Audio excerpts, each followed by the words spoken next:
In today's video, I'm going to teach you how to check ERPNext version.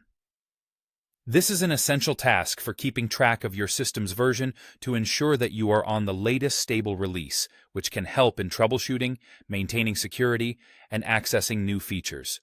To begin, you'll want to make sure that you're logged into your ERPNext instance.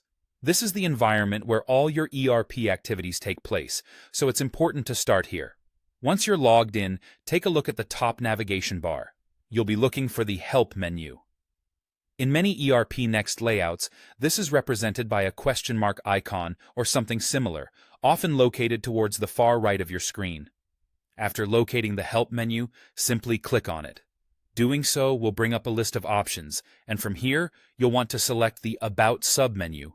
This menu choice might be nestled among other options, but it generally stands out as the go-to for information about the platform.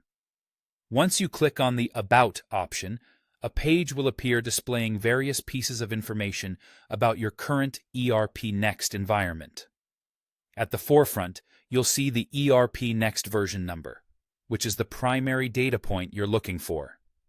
This version number is crucial because it informs you about the specific variant of the software you're currently utilizing. Accompanying this, you'll also find the version details for the Frappe framework. The Frappe framework is an integral part of the ERPNext system, offering the back-end infrastructure that supports its functionality and user interface elements.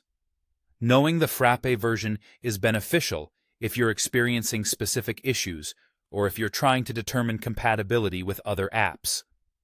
Additionally, you might see information about other installed applications within the same ERPNext instance. These details can be useful in understanding how your system is configured, especially if you're managing multiple applications or if there's a particular feature you're attempting to enable or troubleshoot. Understanding your ERPNext version is not just about knowing a number. It's about ensuring the smooth operation of your ERP systems. This knowledge is invaluable when you're planning updates or communicating with support to solve an issue. And there you have it, a quick and easy way to check the ERPNext version, ensuring that you're always informed and ready to act upon that information. Thank you for tuning in, and if you found this guide helpful, don't forget to like and subscribe for more insightful tutorials. Stay informed and keep your systems running efficiently.